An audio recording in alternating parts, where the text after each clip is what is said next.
everybody, it's your girl Keisha J. Kelly here with Black College Experience for another episode of What's Going On with Kels Calls the Plays. And tonight, I'm super duper duper excited because I have one of my favorite people, somebody that I've been friends with for quite a while, somebody that's in media, somebody that I absolutely admire, that always does his thing, has been doing his thing for quite a while. And he's, I'm half his size. But I'm not gonna crack jokes all night. I'm gonna let him come on, but I'm gonna see where he is because I see he hadn't logged on just yet. But I am super duper excited again to have Charles Tall Man Edmond, the voice of Alcorn Athletics, Alcorn Sports, coming on. The voice of the Braves. Listen, this man has done so many great things, so many wonderful things for Alcorn, and I'm so excited to hear his story. I know last year he won an award for it, so he's a really great broadcaster. And again, he's, maybe a little bit taller than me. We ain't nowhere near the same height, but I am super excited to bring him on. So let me see where he is. Let's see. Y'all know how things go.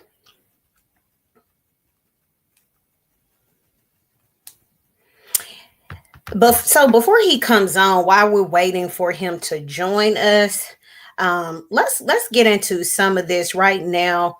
We got SWAC basketball that's getting ready to load. It is getting real hot and heavy over in the SWAC on both men and women's side.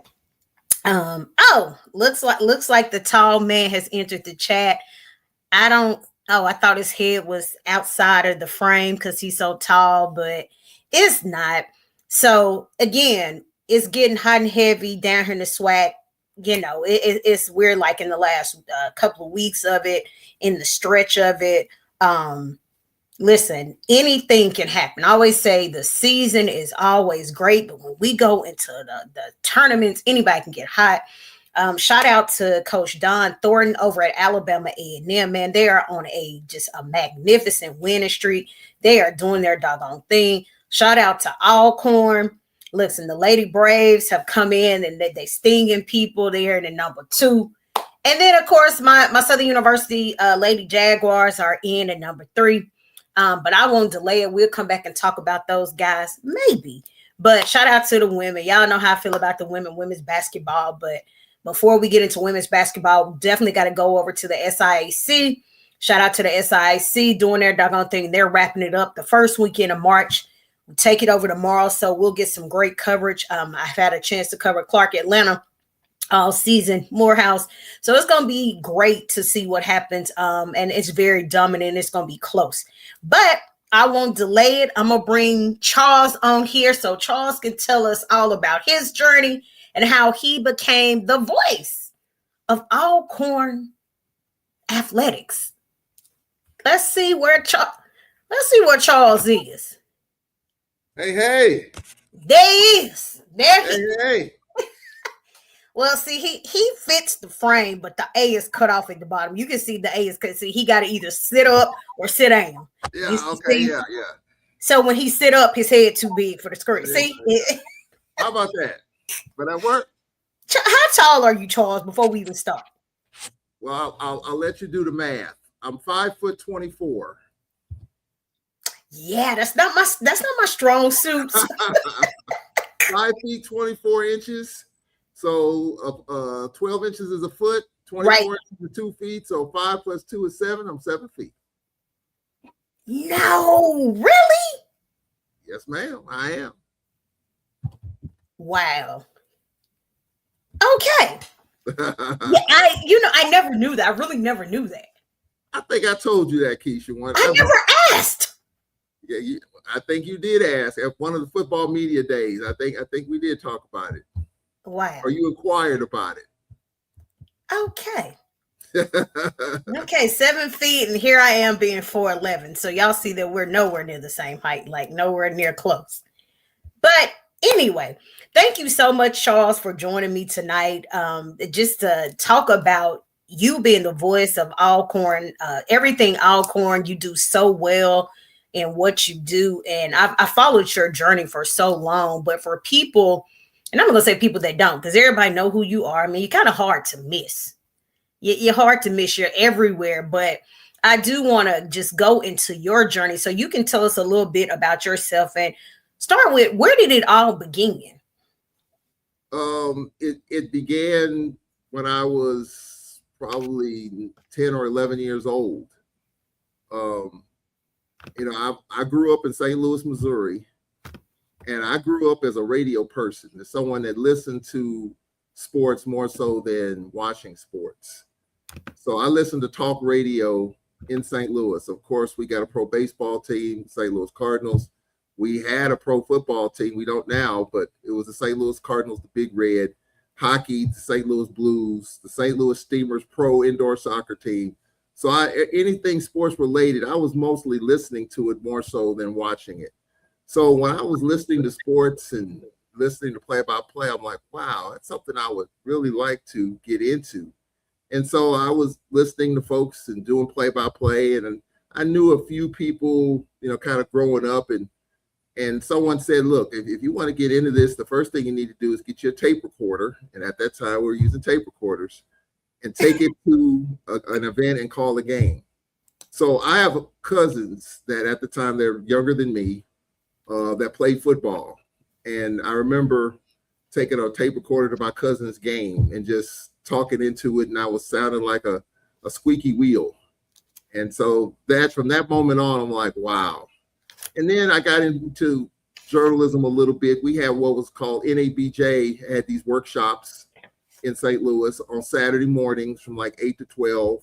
I took a part in those and listened to other people that were in the business. And just over a period of time, I started doing a little bit in high school, did a little PA in high school. And that's how getting behind the microphone just kind of took off. And then once I got to Grambling, I'm a Grambling graduate. They had a mass comm department, and I just started working at the campus radio station. I was, doing stuff at the radio station. I didn't do sports at first, but I got into radio. So I wanted to be on radio.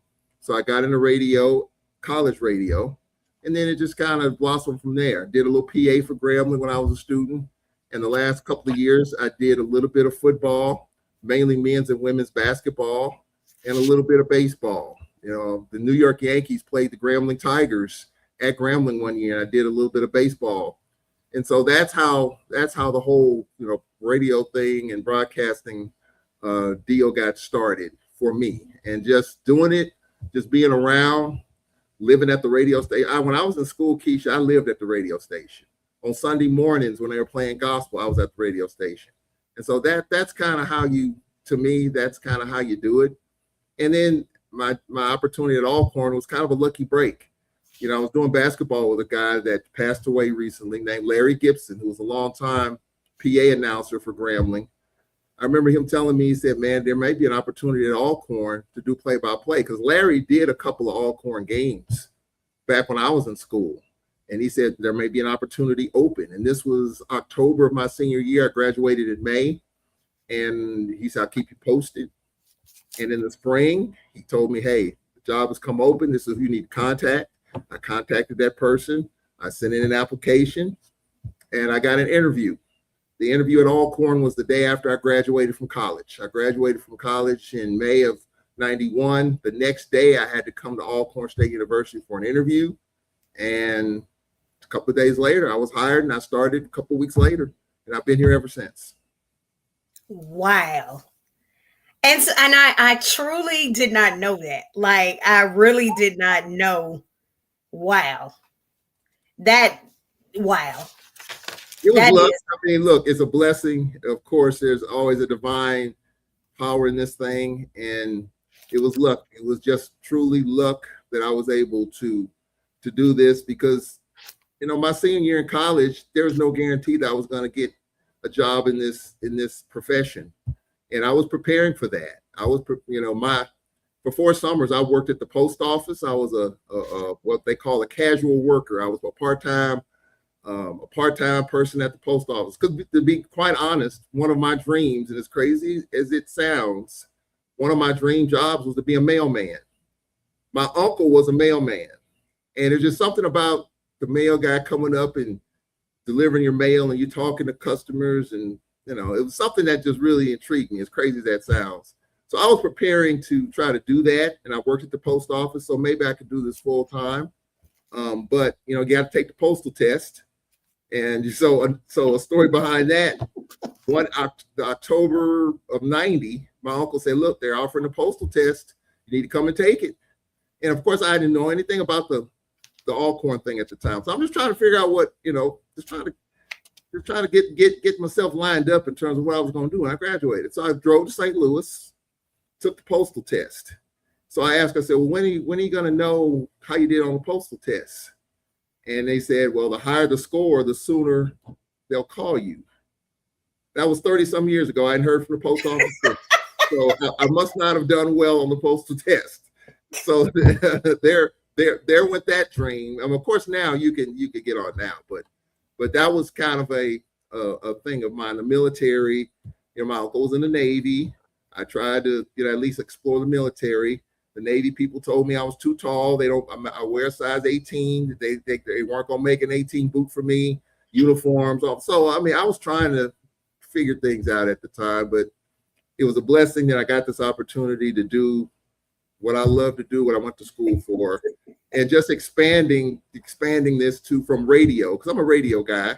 This right here is something just still new to me, being in front of a camera, whether it's a computer camera or a TV camera. This stuff is still new to me. It still gives me a little jitters because I don't think I have a TV presence or a camera presence to me. And so this is all just, I'm still figuring this thing out. And your buddy Carlos Brown told me years ago, you need to transition from radio to this because this is where it's going. And so I appreciate him staying on me about it. And I'm getting used to it, but still, all this stuff is totally new. But the radio part, being behind the mic without being seen, that's something that's something I've always wanted to do. And I think it is a lot of times, a lot of people say, I can do it. I can do it. I can do it. And I often laugh at that because I echo that. A lot of times I would say, yeah, it's easier on radio because they can't see us. They can only hear us. They can't see us. And so when you got to be on front of the screen, I'm one of those. I got to have on lipstick, like lipstick and earrings. That's like my thing. Got to have on lipstick, earrings, and my hair has to hang down in some weird way, shape, form, or fashion so I don't look like a boy. That's just my thing. But it is. And I think with radio, TV, everything, streaming, everything is so forward moving, and it's just moving so fast. So did you play sports? No, I didn't, Keisha. And I get this question asked every single. Did you play basketball? No, I didn't. I did not. And so if there was a slight regret, I'm 58. If there's a slight regret, I didn't get more into it. But my father passed away several years ago. He introduced me to the game. He took me to the playground. And I think as I was 6'7", 6'8", coming up through high school. My father was an assistant principal at a high school. I went to school at that school. And I think there were people kind of telling him, hey, your son could be a heck of a basketball player. And so I think I know he took me to the playground, introduced me to the game. He did everything as a father he was supposed to do. But I wasn't interested. And I've heard people say, man, if I was your father, I would have forced you to do that. He didn't force me. It just wasn't something I was interested in. I was interested in being around sports, but not necessarily playing basketball. I had a medical issue growing up where I couldn't play football. But I do, I've played racquetball and tennis and handball. I've done those things, trying to stay as active as I can. But the basketball thing, no. It's something that I did not do, wasn't interested in. And, I love to call basketball. I love it. But did I screw up an opportunity to probably make a whole bunch of money? Yeah, I did. But at the same time, it's just, this is what I wanted to do. And could I be rich and happy or rich and unhappy? Probably. There's a guy that played in the NBA named Marcus Mann, who was one of the best SWAC basketball players back in the day. And he made money in the NBA, and then he left abruptly because of whatever reason. And he's doing ministry and other stuff, and he's happy with that. So, it's what makes you happy, and this makes me happy. I'm just blessed and fortunate to be able to do it. And yeah, it's people are saying that it's a shame that you wasted that opportunity. Yeah, but there's other things that you could do, and I think divine intervention has said that, hey, this is what you want to do. I'm having you here. and this is where I am. Yeah, I think we always tend to end up where we're supposed to be. And so the fact that you said, and it's funny because even when I remember some years ago interviewing Tiffany Green, and I remember her having the conversation of she wasn't always in radio either. I want to say she might have said something with maybe car dealership or something or something centered around that. And just to see how amazing she is now. And so when you say I didn't play sports, that's one thing. And you said you initially didn't start out in sports.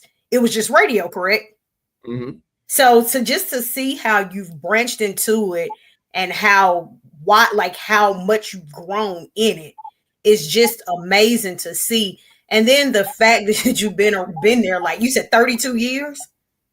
Got arrived in June 4th, 1991 at 8:03 a.m. That's when I clocked in. I can tell you the day, I can tell you exact time that I punched in. So it's been what, June will be 35 years doing this for Alcorn. And believe it or not, I'm kind of the youngster when it comes to broadcasters in the state of Mississippi. David Kellum, who calls Ole Miss's games, been doing it over 40 years. Guy that calls USM, and these are all my mentors, John Cox, who calls USM's games. He's been doing it over 40 years. So I'm still the new kid on the block as far as Mississippi is concerned. But just being a part of this league, there's been a number of people that have kind of paved the way for me that, without them, I don't think I would be here, just in terms of how you treat your other radio cohorts that come on campus, and just trying to be gracious and just try to treat them right, because you want to be treated right when you go on the road. And so, there's been a number of people that have helped me along the way and still are helping me. I'm nowhere complete. And so I've just got to keep your nose to the grindstone and keep on working with this. And I enjoy it. And I do high school football too for Vicksburg High here in Vicksburg. I've been doing that. I've been doing high school football since I think 93 or 94. Jefferson County High School in Fayette. Then transitioned when I moved to Vicksburg High. So I do that on Friday nights and then Alcorn on Saturdays. So that's something else, Keisha, that got me in awe. When I was listening and growing up, there were broadcasters that would call the Missouri Tiger games on Saturday. And then they call the St. Louis Cardinal games on Sunday. So I'm listening to Bill Wilkerson, who passed away a few years ago, who called the Mizzou games on Saturday in Lincoln, Nebraska. You turn the radio on Sunday, he's in East Rutherford, New Jersey, calling the Cardinals and the Giants. Like, how in the world did he get there? And so that's just something I've wanted to do. So I do Vicksburg on Fridays, Alcorn on Saturdays. We're on the road half the night sometimes. But that's just something that I've wanted to do, and just being blessed and having that opportunity. It's indeed, because we know how hard it is to get into this industry. And I'm going to dive into that a little bit later on. But, after the inspiration to pursue, why HBCU athletics? Why didn't you say that again now? So after, the inspiration was there to get into, radio and broadcast, but why HBCU athletics? Why was it that you pursued HBCUs? Oh, okay. Well, my father was a Grambling grad. And so coming out of high school, I wanted to go to one of the best broadcasting schools in the country at that time, which was the University of Missouri. Mm-hmm. At that time, they, along with Syracuse, and Syracuse still is one of the better broadcasting schools in the country. But coming out of high school, I was not a great student. My grades were average at best, and some days were good, some days were bad. So I wanted to go to the University of Missouri. My mother wouldn't let me, and I didn't have the grades to go. So I was trying to find a place to go to college, and I went to Grambling on a visit. My father took me down on a Thursday night during football season, when Grambling played South Carolina State on national television. And after checking out Eddie Robinson Stadium and just the atmosphere, the press box, the communications department, all of that, I was sold on Grambling. Now, maybe sold by choice, because that probably was the only place that was going to accept me. And at the time, Grambling had an open admissions policy. So they were going to accept you no matter if you had a 4.0 or a 1.4. They were going to accept you. And I got accepted, and hey, had a great communications department. I still am fond of it. Great radio station, TV department. So that's how I got to Grambling. You know, I probably didn't have anywhere else to go. I don't think anybody was going to accept me with the grades I had, especially at that time. So, I mean, it was just by stumble and fumble and circumstance. I wound up at Grambling. My father took me. That's where I wanted to go. Maybe not by choice, but hey, it was the best decision I could have made. And it was really the only option at the time. Okay. So now, do you remember your very first broadcast? Oh, wow. Now, you remember when you clocked in, so you got to remember the first broadcast. At Alcorn, yes. Okay, at Alcorn. I remember my very first broadcast at Alcorn. Okay. Was at Independence Stadium in Shreveport. Right. Okay. Alcorn used to play Grambling in Shreveport every year, whether it was Alcorn's home game or Grambling's home game.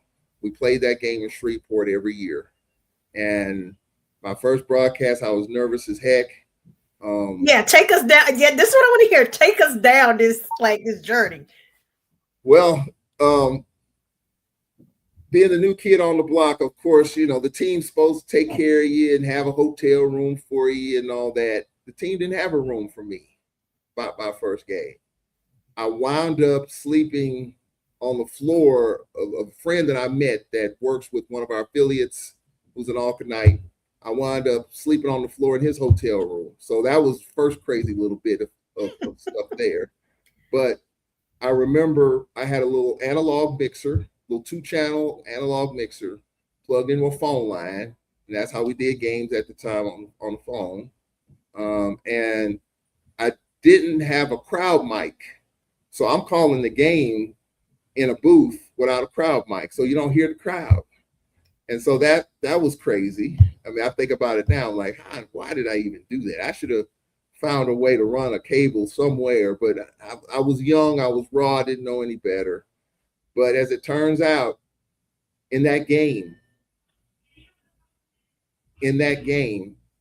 we struggled, and a guy by the name of Steve McNair came off the bench.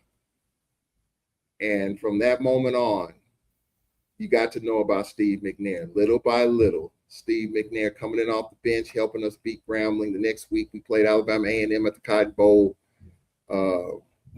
Texas Stadium. We played them at Texas Stadium. And so that you know, my first broadcast, it was crazy, but it was exhilarating. And my first Alcorn game, I'll never forget it. It was just, I was wondering, what am I doing? I'm sleeping on somebody's floor in a hotel. I mean, the team didn't have a room for me. I don't know if it was budgetary reasons or what. I don't know. And I really didn't care because I was doing what I like to do. So the circumstances I didn't care for. And so I just wanted to do the game. And I did. And, you know, just kind of took off from there. Now, do you have a favorite sport in particular? Basketball, baseball, football, any particular sport? I really like basketball. Of course, I didn't play as deeply as I should have, but I like basketball. Football, of course, you can't go wrong with football. But baseball, I would say my favorite sport is baseball. Just the nuances of it. Baseball's kind of slow, especially in this conference where pitching is a struggle. You know, when you play Mississippi State, game is 2 hours and 4 minutes. But when you're playing in the SWAC, a SWAC baseball game could be 4 hours and 4 minutes. Mm-hmm. It's just the nuances of baseball. I grew up listening to baseball. Before I really listened to football, I listened to baseball. A guy by the name of Jack Buck, who's passed away, is a Hall of Famer. Joe Buck, who does games for ESPN, that's his son. And so that's how I got into listening to Jack Buck call baseball games. So baseball really was my number one passion. But football, I mean, football's right there, 1 and 1A. So now that you have, and of course, football is everybody's go-to. What makes working for Alcorn, what makes that so special? Like if you could have any other school, and I'm just saying just randomly, but what makes it so special working for Alcorn? It's just the people. I mean, you know, it's like a family. When people say it's a family environment, it is. Now, it took me a while, Keisha, for people to get used to me and vice versa. Now, I was a 23-year-old dumb kid from St. Louis, Missouri, um, calling Alcorn's games, and I was a Grambling grad, and that took a while for some people at Alcorn to. Seriously, it took a while for some of the old heads at Alcorn to get used to it. Some never really did, and so the family atmosphere, the way the alums kind of warmed up to me, and vice versa.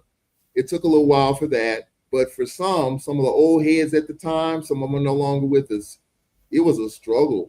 It was a struggle because like this dude is an Alcorn grad, I mean a Grambling grad calling Alcorn games. Like that doesn't make any sense.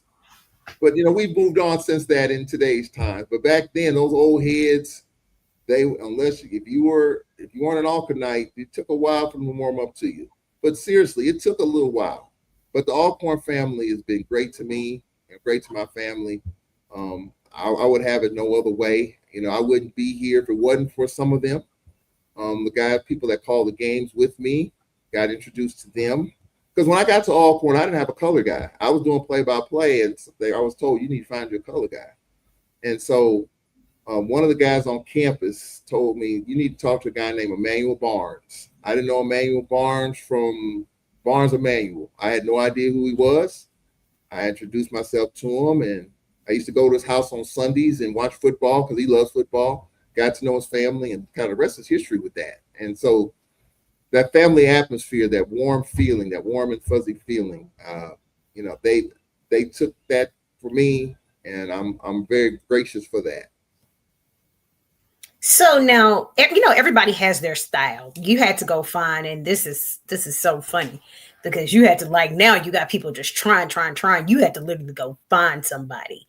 How do you keep you engage your listeners? And everybody has a style. What's your style, and how do you use your style to engage listeners? I just call the game. I just call it like I see it, but I also provide information in terms of just getting to know the players and the coaches. I've learned over the years, people want to hear stories about the coach or stories about players. And I was just calling a game and just calling a game. And I think after a while, I got to realize, and just watching other games and listening to other games, a part of it is storytelling too. Mm-hmm. So, having the opportunity to not only work with the team, travel with the team. I was on for probably 25 years. I was on the bus with the team. So of course you learn so much about players just being on these long bus trips. And so that allowed me to get to know the coaches. That allowed me to get to know the players, and you're sharing some of those stories in your broadcast. So for me, entertainment, but I think stories are there too. And then people want to know what's going on. And that's a constant challenge now. And because of the fact that people are seeing it now because games are being streamed, but still you have those folks that still like to listen. Some people like to watch the game and listen to your broadcast. I've heard that before, and a lot of broadcasters shoot that out there. But for me, my style is just calling the game. Call what you see, insert stories, insert information, getting to know people in the conference and have conversations about that while intertwining that in your broadcast.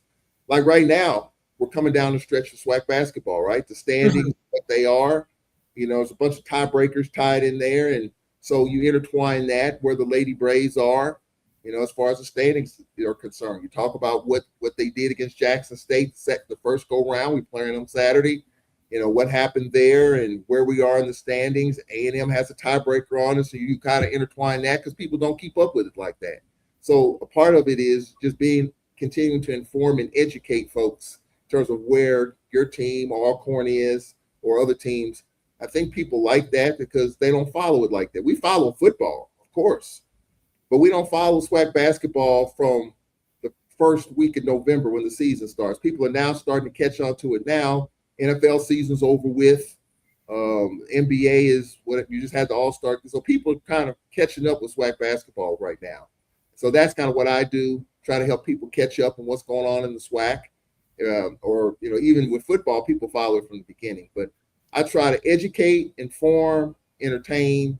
That's kind of my style. I kind of mix it all together. And I think if if you're talking and telling a bunch of jokes without calling the game, then people are gonna say something anyway. But you just try to give a little bit of everything in your calls and doing games, and that's what I try to do. And much to your point, we know everybody loves football. That's the thing. And I try to get people to my hashtag, my saying is all sports matter. I truly believe that, because as long as you got a student playing a sport that's on a scholarship is important. I don't care what the sport is. And so the thing is that I think it's very important for us to like support these student athletes, not just when they win, and like don't start when we get into conference play. Like, you got some really heavy games that have happened with these teams that like it's undeniable. Like, some of these we did not expect to be where they are. And I said Coach Thorne is on a revenge tour. Alcorn is on a revenge tour, because they remember what happened last year. And so we're seeing this play out every week. And so it's like, yeah, we're in the thick of it. Like, we're going down the stretch of basketball now, but it's been some really great basketball from week to week to week. And as we see, you know, Bethune-Cookman, the men, they're playing very heavy, but we seen Jackson State beat them the other night. So it's so many things that are going on that can happen. And it's just like, once we get to SWAC, like to the tournaments, anything can happen. So much to your point, like you said, you mix it up and you do. You keep them informed, because a lot of people don't. You know, people can catch football, but you know, basketball they don't. And Lord have mercy, bless your heart with baseball, because you know that's 9 innings of stuff. But yep. It's really important, and I really appreciate, because a lot of I do like, I'll follow a lot of what y'all saying. I'm like, oh, okay. And then if I got a question, I just text Mo. I don't care if Mo is on broadcast. I'm texting him. Charles Bishop. I don't care if y'all are on broadcast. If I ever text, I'm like, okay, that makes sense. But it is a lot of times people just don't know, and just to hear the information along with the, you know, the entertainment is so professional, and it works out well. Yeah, I mean, even when you talked about baseball. Baseball started this week, right? At some point, basketball is going to come to an end. And correct. So you transition into baseball. Correct.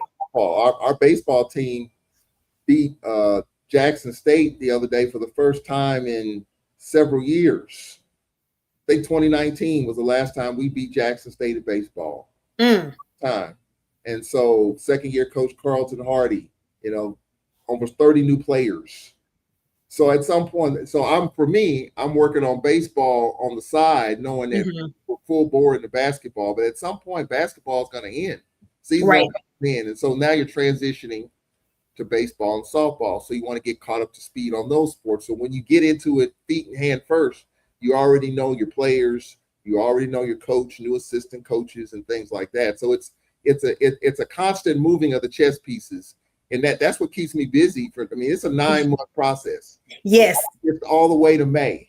Yeah. And then you got a good month in June, but then in July, SWAC football media days, the third week of July. So you, out of 12 months, there's about 3.5 good weeks where you just unwind, but then you can't unwind too loosely because you got to get right back into it. So you do. And then Lord forbid you got coaching changes and early signing day. It's so much. It's and somebody was asking me, they was like, oh, so you transition, you went straight into basketball. I said, yeah, we go straight into basketball. Then you go into baseball, softball. I said, it's like you said, it's like chess. It's always moving pieces. It never stops. Yeah. Yeah. And that's what keeps me busy. And that's when May rolls around, there's a little bit of exhaustion because it's like, wow, it's over with for right now. But in this conference, you know, the SWAC used to be kind of boring in a sense in which there used to be not a lot of storylines. But now it's like every week, even in the off season, there's stuff to talk about. And that's great. You know, football media day. I remember back in the day in which they had like 5 or 6 tables for the press. Now they've got a ton of tables in 3 rooms where you have your podcast, you got your Radio Road, you got a lot of stuff going on with that, where it used to be it was just a handful of tables. So that just shows you the amount of media coverage, the expanded media coverage that we have in this conference. That's a good thing. That's a good thing. We're just like these other conferences where it's storylines, good, bad, drama, coaching changes in the middle of the stream. Absolutely. Yeah, I mean, you just and that's great. I mean, here at Alcorn, we've had turnover. Our baseball coach in the second year, softball coach, our football coach Cedric Thomas in his third year. Second year, Jake Morton. The first year, Jake Morton, basketball coach. So there's a lot here too. And so, but every school, I think, for those who cover each school, you got a lot of people that cover each and every one of our schools. There's a lot to talk about, and I think that's a good thing. Being informed, try to be professional, try to be credible, and because that's the new thing now, Keisha, with this stuff.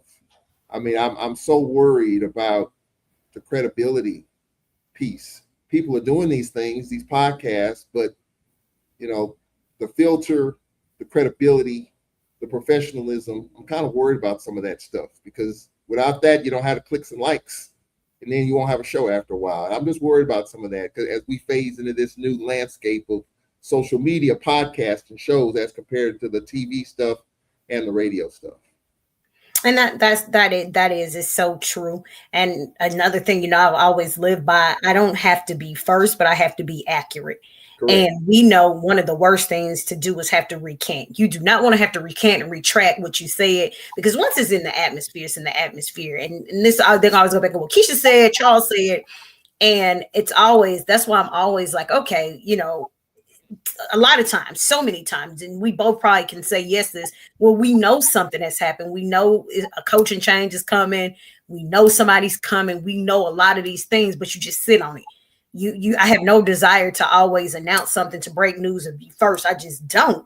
And I'm like, the worst thing to do is to announce somebody else's news before they announce their news, or something happens and now you got to go back and it's already out there. So, a lot of people, it's the shock value that, they look for the clicks and likes. And a lot of times, more times than not, as Black media, it's our job to handle the situation. We create the narrative.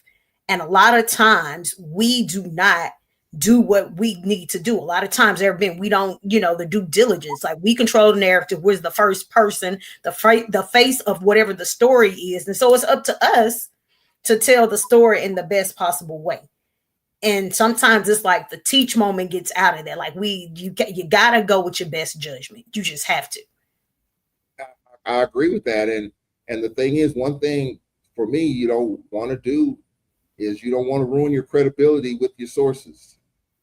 I know people here at Alcorn State University, I don't want to ruin, even though I work for the university, that doesn't mean my credibility is 1,000%. What I'm saying is that if you screw it up with your athletic director or your president or your vice president, that's trouble.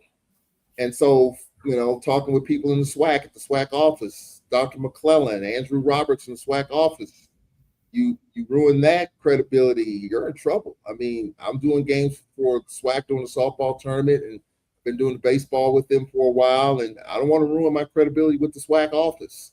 I don't want to ruin credibility with people that I know. I know AD Ashley Robinson when he played ball at Valley. I know him. I know a bunch of ADs. I know a bunch of people, and you don't want to ruin your credibility with them, because without them, you're in trouble. You have nothing to hang your hat on. You have nothing to get information from. And I think that's the biggest thing for me, is protecting your people, protecting your sources, protecting your credibility, because once that's damaged, it's probably no turning back for some. Some might forgive but won't forget. And even for you, Keisha, what you do, I mean, stuff with the Atlanta Dream and the roller derby stuff and the NFL stuff. I mean, you're at a higher platform where you're with professional organizations. You do stuff with the Legacy Bowl and the NFL. I mean, you run your credibility with those folks, and you want to go to that next step. I think that you don't want that. So that's the thing for me. That's what I watch out for. That's what I try to be professional in that and try to help people with that. Because I've seen a bunch of shows with just a lot of stuff and without a lot of teeth into it. I don't say anything about it. If I have an opportunity to help someone with that, I will. But you just got to slow down sometimes. And I think we're so quick to do stuff and put stuff out there. Sometimes you do more harm than good. And that's kind of where that's where I'm worried about right now. And I just hope people just slow down sometimes. But that's not the world we're in, though. I can say it, but that's not the world we're in. We're in for quick right now, If it's wrong, we'll come back and fix it. But sometimes you can't. And that's true. A lot of people don't think about the relationships and the sabotage. And I think that's one of the things that I stand heavy on. Like when you talk about not only the universities, but when you talk about these conferences, like you got to go back to the conference. That's kind of like going back to the president. You got to go back to the conference at some point. And I'm the same way. I don't want to ruin any relationship that I have with a conference office, with an athletic director, with a sports information director, no matter who it is, coaches or whatever. I don't have those kind of problems. And I was like, I just have no desire to be on their bad side. I just don't. I can work with anybody. I just don't have that desire. And a lot of times we see in this, and I'm going to say around 2019, 2020, is where we seeing that, the rise of more shows, more podcasts, so on and so forth. I don't have a problem with any of those. I truly don't. I just have a problem with, I'm an unbiased person. I'm very unbiased when I report stuff. Southern can lose, and I'm gonna still have to report Southern loss. That's not gonna change the game. It's not gonna change. But when you don't have a balance in what you do, just go be a beat writer is what I always say. Go write for the school. That way you can just talk about the school. You can't say I'm for all HBCUs and you're not talking about all HBCUs. But I think a lot of times, we get lost into it. So that was going to be my next question. How do you keep it where you're not biased about certain things? Because you went to grad, that I did ask you that. I didn't know you graduated from Grambling. I remember that conversation. Yeah. But how do you keep it at that? I graduated from Grambling, but I work for Alcorn. It was hard at first. Mm-hmm. People were ragging me about it at first. And so there was a few times in which when Alcorn played Grambling, people were listening a little bit more attentively in terms of the tone of my voice when Grambling scored a touchdown as compared to Alcorn scoring a touchdown. And this would only happen when Grambling would play Alcorn, whether it's football, basketball, baseball, softball, it didn't matter. Grambling versus Alcorn, everybody's antennas were up early in my tenure at Alcorn. Like, all right, now you know who's paying your light bill. It's not Grambling, it's Alcorn. I used to hear that a lot. But over a period of time, I was settling in, and look, I know where I work. I got to pay my, I got bills like everybody else. It's okay, but that takes time. That just does not happen in a snap of a finger. It takes time, just doing games and being aware, self-conscious, and aware of the fact that, hey, yes, your school is playing Alcorn or whatever the case is and how that works, but you do have to settle yourself down. Now, outside of Alcorn Grambling, when Grambling's playing Stephen F. Austin, hey, I'm pulling for Grambling. Without Grambling, there's no Charles Edmond. They gave me an opportunity where no other school was going to give me an opportunity. I couldn't have gone to any school coming out of high school with my lack of academic success. No other school was going to give me an opportunity. I will say that. But Grambling did, and I appreciate what Grambling has done. I didn't care about the dorms, Keisha. I didn't care about the cafeteria food. That's true. I didn't really care. I was just happy to be on somebody's campus because I don't think I could have. So I appreciate what Grambling did, and without them, there would be no Charles Edmond. So yeah, I was Grambling from 86 to 91, but when I transitioned to Alcorn, I got to keep it real when Alcorn and Grambling play. But the old coaches would get on my case like, man, hey man, that you better be pulling for Alcorn when they play Grambling. I'm listening to you, I'm watching you, and so. For about 10 years that happened, but over a period of time, you get to know the coaches and they realize that, hey, I'm all about the purple and gold. And that just slowly went away. But I was catching hell, Keisha. I really was on that. But I didn't disrespect anybody. I understood it. I got it. And that just makes those rivalries. I learned the passion of the rivalries. I learned the passion of Alcorn-Jackson State rivalry. Still learning it. I learned the passion of Alcorn and Southern rivalry. Still learning it. Alcorn Valley. I'm still learning because some of the old heads would talk about these stories with Jerry Rice and Totten and Alcorn and Valley at Memorial Stadium. And So I'm still learning that. But as far as listening attentively and thinking that I'm gonna cheer more for my alma mater, I'm on the radio. I've learned that lesson, and I'm still conscious because there are people that are still, they're still in that world, still alive today, that still pay attention to it. But I'm a lot more aware of it now. Yeah, I do. I mean, I'm born and raised Huntsville, Alabama, and so I grew up on the campus of Alabama A&M. But I went to Southern University. I graduated from Southern University, and so again, we always say a house divided because my twin sister graduated from Alabama A&M. Oh, So we say it's a house divided. My twin sister could care less about sports. She absolutely does not care. But that's just the way we do it. And then my nephew, which is her son, he graduated from Tennessee State. So when they play, I go with it. And I was like, I have no dog in the fight, but I'm gonna stir it up. Tennessee State against Alabama A&M. But it is. It's just like we just had this whole thing going on. And I was like, yeah, y'all first right now and all this stuff. And she was like, oh, okay. It's like no big deal to her at all. None whatsoever. Like she'll talk about Magic City Classic, but anything else, she's like, whatever. But it's interesting because I do the same thing. I try to keep the balance. I don't. When Southern wins, Southern wins. When Southern lose.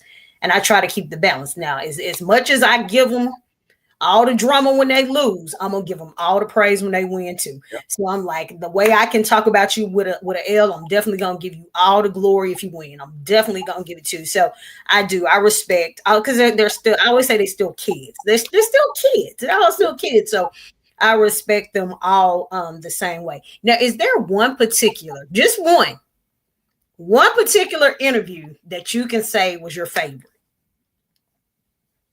And I know it's been a lot.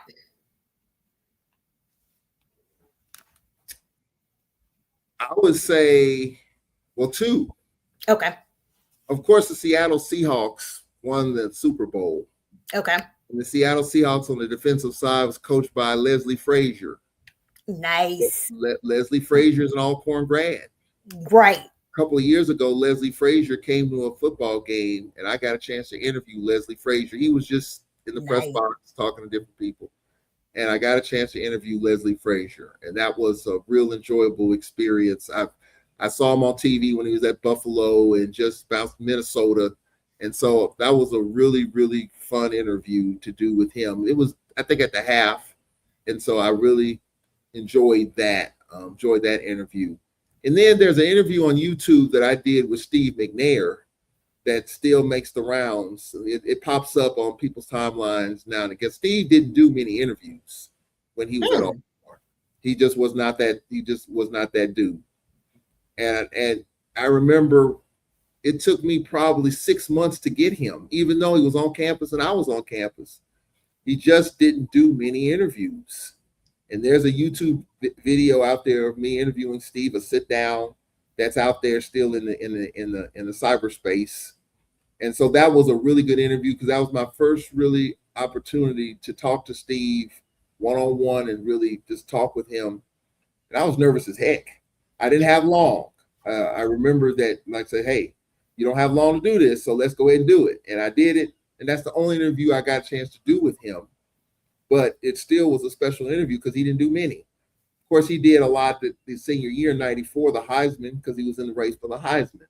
But before that, he didn't do a whole lot of interviews. He just wanted to stay in the background, even though he was it. He was the man. He was the guy. He was the guy. I mean, I've heard stories. Players get on the bus, and coaches get on the bus, and the coaches take roll call. Coach says, "Steve McNair, here. All right, let's pull off. Let's go." That's all we needed was Steve McNair. I mean, that's just, that's a true story. That actually has happened a few times. But because Steve was who we had. He had great pieces around him, though. There's no doubt about that. But Steve McNair, Leslie Frazier were probably my two favorite interviews that I've had an opportunity to do. And that's something, Keisha, that I'm still learning. Interviews. Getting to know the coaches and just knowing their background and knowing their family makes interviewing coaches and doing coaching shows so much easier. You talked about Nate Kilbert and the Lady Braves. I knew Nate Kilbert when he was the coach at Valley. He was the coach at UAPB, and he was an assistant coach here under Shirley Walker. So I got to know Nate for a long time, and and so it's easier to do an interview with someone that you're familiar with. And so I'm getting to know the new coaches that we have, Jake Morton, getting to know him and, figuring him out. And I think once you're comfortable, you can do interviews and talk about anything.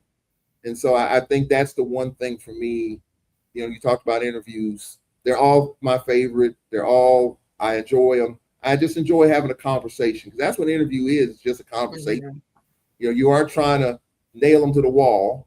You're just trying to talk to them and have a conversation about football, about life, however way it takes you. And I think and it makes you comfortable and it makes them comfortable.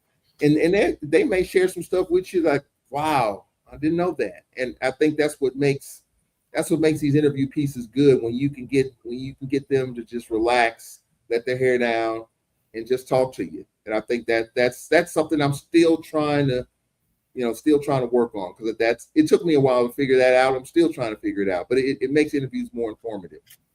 And I think that's one of the things with me, is always trying to find like something, like that one thing. And a lot of times I remember when I had met Pam Oliver, and that was one of the things that she talked about. And for HBCU grads, whenever we in the room, that's how we connect. That's our one thing. That's the first thing we talk about, is what school we went to. That's just how we connect. And I remember the conversation with her was something like her going to FAMU and I went to Southern. That's all these other people are in the room. As soon as I said that, it was like our whole energy shifted. So then, of course, other people went into the trying to say what school they went into. But that's how I started off the conversation with her. And I remember asking her different things. But one of those things was like doing something different. And she said, always ask them a question that's going to lead them. She said, whether it's about family, it's something that they wouldn't expect, like something away from the game. Yeah. And so when I had the chance to interview Coach Prime, that was the same thing. So, of course, at the time, everybody was asking about his son, asking about him coming to play, what he was going to do, why did he come to Jackson State? My question was simply, well, how did you get the phrase, I believe? And that's when we went into that whole conversation. And then I asked him something else. But my thing was always something. I would ask you something serious about the game, stats, whatever. But the second question would always be something personal. Food, family, something outside of the game. Because if it's 20 of us on a call, 9 times out of 10, 19 people have asked you about the game. Yeah. In some way, shape, form, or fashion. And so I think it's more relatable when people see that you know something about them outside of. So now I'm gonna be like, yeah, because see, Charles is 7 feet tall, and Charles interviewed Steve McNair when Steve wasn't doing interviews, and it's out there in the atmosphere, and I gotta go find it on YouTube. Yeah. Well, here's a fun fact about Nate Kilbert. You talked about Nate Kilbert, and by the way, I mean, we're all pulling for him to win some sort of hardware, whether regular season title or SWAC tournament title. We've been in the last 2 SWAC championship games, but it's time for Nate Kilbert to hoist a trophy of some sorts. So hopefully we can do that before the season's over with. But did you know? Y'all notice I didn't say that. That's what Charles said. I'm saying that. Yeah, I'm throwing a little plug out there. But one of the things about Nate Kilbert, and we joke about this all the time. One thing you will not catch Nate Kilbert on, he hates group texts. Like if you put him on a group text, and I joke with him and I needle him about this all the time, he will not respond. And his wife has confirmed this. He will not, if you put him on a group text, he will not respond. And I'm like, why are you not going to respond? Because he wants to know who he's talking to. And then when, you get on a group text and somebody says, who is this? That drives him crazy. And I joke with him about it. Is so. I understand. I'm with you, Coach. Yeah, I'm with you, Coach. It is so funny when I bring up a group text. I said, Coach, I'm gonna put you on a group text. He said, you won't hear from me. So that's just one of the things, getting to know him and just talking about stuff like that, sharing stories like that about him and just other coaches too, and just being around him. In the past, being on the bus with him and just learning stuff. And just that's what going to practice is about. That's what going to shoot around is about. That's what going to football practice is about. I mean, of course, you're watching them doing their jobs, but you talk to them and they let their hair down, and you just learn different stuff. And I think that's very important. Okay, so before we wrap it up, I gotta do it to you like I do everybody else. You gotta get the hot seat. You just gotta tell me the first thing that comes to your mind. Okay, you can't think about it. The first thing that comes to mind. Okay, you ready? I It's guess not that bad. It's not that bad. All right. All right. Oatmeal or cereal? Cereal. Wings or flats? Wings. Blue cheese or ranch? Ranch. Definitely not blue cheese. I should have said drums or flats. I'm sorry. Drums. And what did you say? Blue cheese or ranch? What did you say? Ranch. Definitely not blue. I'm just not. I'm not feeling blue cheese. Never have. Nah. Coke or Pepsi? Pepsi. Summer or fall? Summer. I hate cold weather. And I'm from St. Louis, where we get 2 feet of snow a year, and I hate it. Baseball or basketball? Baseball. Favorite NFL team? The LA Rams. Favorite NBA basketball team? The LA Lakers. Favorite basketball player? I like Steph. My favorite, Steph Curry. It looked like did you have a second one? Because it looked like you had a second one. I was gonna say it was either Kareem or Magic for number 2, but Steph Curry is just, he's so impressive off the court, and of course what he's doing on the court is spectacular. I'm pulling for him to get Golden State back up there, but Steph is my favorite, and I would say if I had to pick a definite number 2, I was just so mesmerized by the Kareem skyhook growing up. He nailed one in Boston back in the day. I mean, just because he's tall and I'm tall, I'm just fond of that. So I would say Kareem number 2. Favorite genre of music? House music. Definitely. 1000%. I was a DJ. I worked at our college radio station, and I was doing gospel and jazz, but I always like to listen to house music, the old Chicago style house. And so house music is my favorite music. As a matter of fact, on my satellite radio, on my truck, channel 54 is probably my favorite channel. And I keep it on there because it's got all the old house and disco. House and disco are my 2 favorite, believe it or not. I mean, as crazy as it sounds, I'm still a Donna Summer fan. Saturday Night Fever is one of my favorite movies. I mean, I'm old, and so I'm dating myself, but I still listen to that stuff, and I enjoy it to this day. If you didn't go to Grambling, what HBCU would you have chose? Oh, man. And you can't choose Alcorn because you work there, so you can't choose Alcorn. Yeah.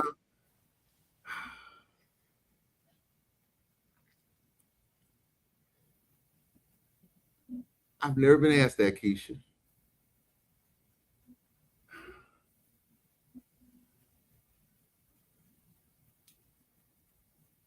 I would probably say Southern University. Woo! It's not because I'm talking to a Southern grad.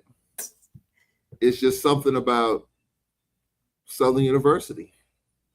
The fan base, just getting to know the Jaguar Nation. The baseball tournament was at Heinz Field in Baton Rouge for a number of years. And personally, I hate that it ever left because I thought the atmosphere was wonderful. But the Jaguar Nation always treated me well, cooking and crawfish and all that good stuff. And so it was always a friendly environment just going down there.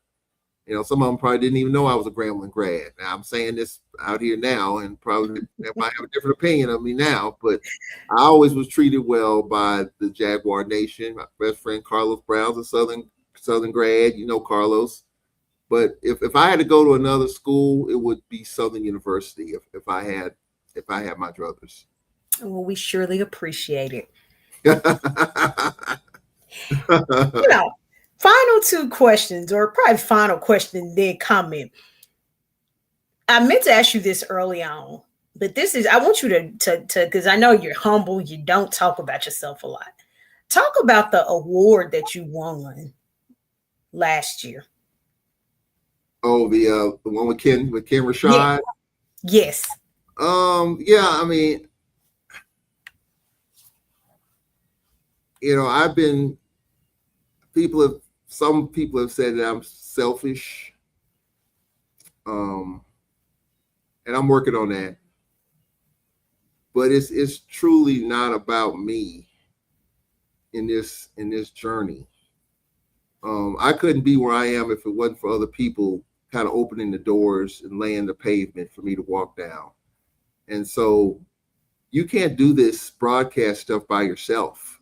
Mm-hmm. You got to have an engineer at the radio station, a color person, you got to have a sideline person. And it's about them. It's not about me. I mean, yeah, you get the praise for being play-by-play because you're the one doing all the talking or most of it. But without Cedric Tillman, without Emmanuel Barnes, without Jamario Brooks, without those folks behind the scenes, my co-workers at the radio station, it wouldn't be me. And so that's why I just do my thing, and I've just learned that from just seeing how it's not supposed to be done.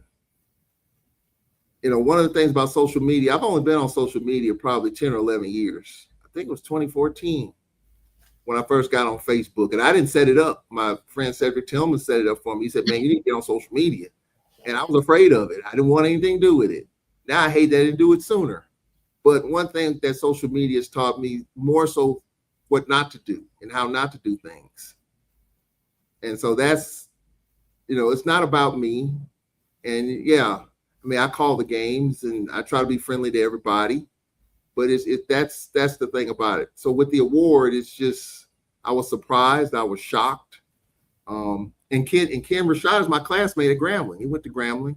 And he's done a great job with that with HBCU sports. As a matter of fact, that's kind of how I got into the blogs and all that from his platform, because I was chiming in on stuff and learning stuff from his page. So with that, he's a part of my development, a big part of it, because I learned a lot from Ken in terms of that. So that's just kind of where I am. I just do my thing. I call the games and try to put people in better positions. And for me, whatever happens. If you get the credit, fine. If you don't, fine. You still got to get up every day and go to work and do your job. And that's just kind of where I am. I've just learned that over the years. So it's not about me. And, I'm learning that because growing up, and I was selfish. And as I've gotten older, I've realized it's not all about you, and so I've done some crazy things. And so that's just where I am on that. So that's as far as the award goes, and being kind of taken aback by it, because if it wasn't for certain people, I wouldn't have had that. So that's why I put them front and center, and it's just not about me. So that's just where I am on it, and I'm just still working on that though. I mean, it's still, people like to be out front, and that's fine, right. But I choose not to, and I know because of what I do, because I'm 7 feet tall, can't be missed. That's something you can't do anything about. But just for me, I want you to get the shine. And hey, I'll come in later on, and whatever I can fill in, I fill in. That's just where I am. I'm just not that person.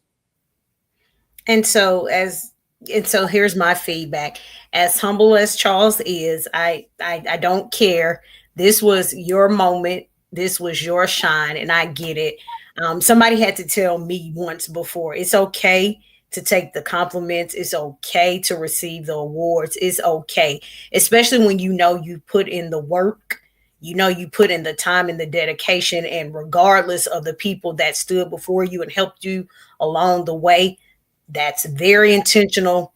That you're giving them all the praise, but still in the same breath, you're the one that's doing the work for 35 years. You're the one that stayed consistent with it. You're the one that continued on. So even though it comes as a surprise, it shouldn't come as a surprise because you've done the work. And, you have the right attitude. You remain humble about it, and you continue to congratulate the people. And I always say, I'm nothing without the people support. I'm nothing without the people that help me. That's how I always look at it in the same way. So John told me to ask you about him, John Westbrook. He said, ask Charles. Do you know him, John? I do. I do. He said, ask him about me. And so I'm going to leave you on that note because it looked like you want to say something about John. Yeah. I didn't really know who John Westbrook was. I saw him at different events working with the conference office. So I didn't know who he was until I knew who he was. And I know what he's talking about. So when he worked for Alcorn now as director of athletic operations, but he was a director of operations for the SWAC office for many years. Mm-hmm. And a few years ago at the SWAC softball tournament, the SWAC does a great job in getting everything set up. So for us during the games, they got snacks and chips and stuff, and they got a couple of big coolers for drinks, water, Gatorade, whatever you want. So in between games, it's hot, I'm thirsty. I open up the cooler and I see this Gatorade, no sugar, whatever it's called, Gatorade Plus, whatever it is. So I grabbed it. I was like, okay, good. They got Gatorade. I know they got Coke products in there, but I just grabbed this big old Gatorade Plus. So John Westbrook comes up to me and says, hey, man, that Gatorade Plus you drank, that's what the commissioner drinks. So I drank what I did. I said, oh, my God, you got to be kidding me. So I felt awful about that. So you took the commissioner's drink. I took the commissioner's drink. I did. I did. I mean, just as big as Dave, didn't even think about it. Did not blink.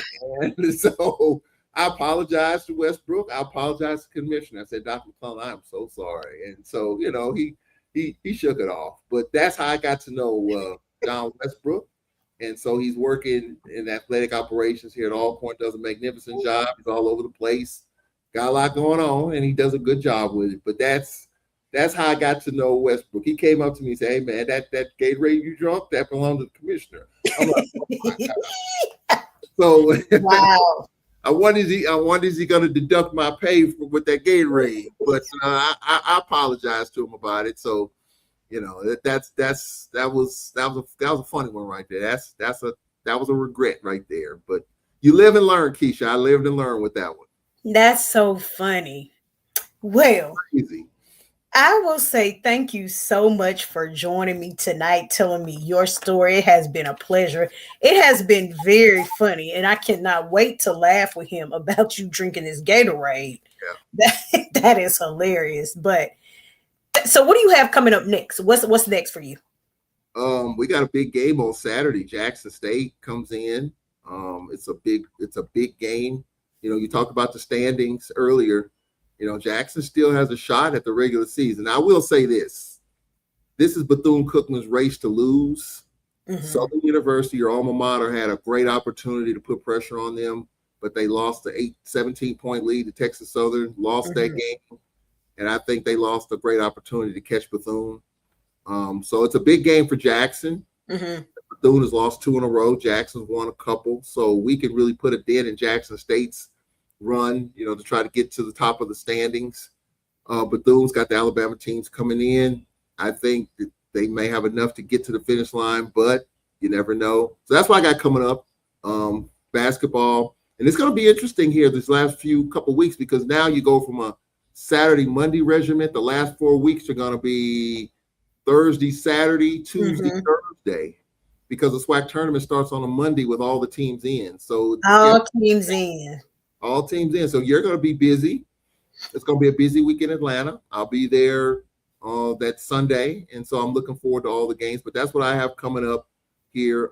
Just trying to get through basketball season, see where the Braves finish. Hope the Lady Braves can find a way. Alabama A&M on the women's side control that. They beat us in the only meeting, so they control the regular season. So we'll see what that looks like. But the Lady Braves are making them have to earn it. So we'll see how that goes. But I also want to say to you, Keisha, I really admire what you do. You do so much. I mean, it's not just sports. I mean, I follow you on social media. You're doing marathons, and you're working with different organizations, and you're donating your time.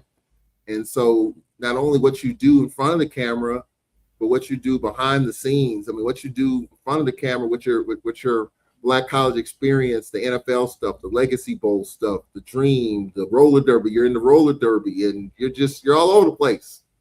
You're all over the place, and somehow you keep it all organized. And I really admire what you do. You got a lot of irons in the fire, and you keep juggling all these different balls of these different shapes and sizes. And how you do it, I don't know, but I really admire what you do, because you do a whole heck of a lot in different circumstances. Well, I thank you so much. I always say, I got to keep going. Like I have to keep doing something. And I think one of the things for me is because I know everybody's baseball, basketball, football. Those are our things, especially football, basketball. And so I feel like if I branch into something else, roller derby, which I'll make my debut with roller derby on next week. I'm super excited on the 28th. And so being able, no, I'm reporting. Absolutely cannot. I can skate. Yes, I can roller skate. Roller derby, absolutely not. But okay, I'm asking Kia, I can't, because that's a part of. Are you gonna have to go out there with some skates on? Absolutely not. Absolutely not. Okay. You don't want to see a 45-year-old falling down. Like it's already hard enough. I don't want to see that. But I'm super excited, and just going through the logistics and learning, just learning through it, and just being able to press through and just understand it it's really exciting to me. I'm super excited about it. So next week, because I'm headed to New Orleans tomorrow, I'm headed out for Legacy Bowl. And so, just to be able to press down and just go through a week of study, just to just get grounds. They're excited for me to come. I'm excited to go, but I'm like, yo, this is a different ball game. And much like hockey, you know how aggressive hockey is. Yeah. With roller derby, it's just you moving your hips, like you blocking people with your body. So, it's like football on skates, kind of, sort of. But when it comes to the Legacy Bowl, you're probably one of the first, thinking here. Yeah, probably one of the first to do wall-to-wall coverage of it. Mm-hmm. That's something I think the NFL Network's doing some stuff. Of course, they're doing that. But in terms of the other stuff, you're all over it, and you're one of the few that's really doing it wall to wall like that. Yep, I'm gonna shoot in there tomorrow for their career fair. So this will be the first time at career fair. I'm excited about that, to see what that looks like. But yeah, I'm excited to actually get down there, because I'm normally down there Saturday morning, coming back Sunday. So I decided to go a day earlier, just to kind of get the logistics of what's going on at the college fair, to get some interviews and see what that experience is like for those students. And hopefully, some people get some jobs. A lot of people get some jobs. So yeah. Yeah, I think you do a great job with that, and all the stuff that you do. I mean, being in Atlanta, and just, it's so much going on. It's so much to do, and I think you do a good job keeping it all in front of you. Thank you. So I look forward to seeing you when you come out here for the SWAC tournament. Listen, good luck to the Lady Braves. It is. I know they gonna really step it up, but good luck to the Lady Braves and all of their success this season. Has been a great season. But I will see you when you get here. I'll be there on Sunday, Keisha. As they say, I'll be there with bells on. Well, until then, I always say it. Travel safe and be well, and I will talk to you soon. Appreciate it. All right. Good night.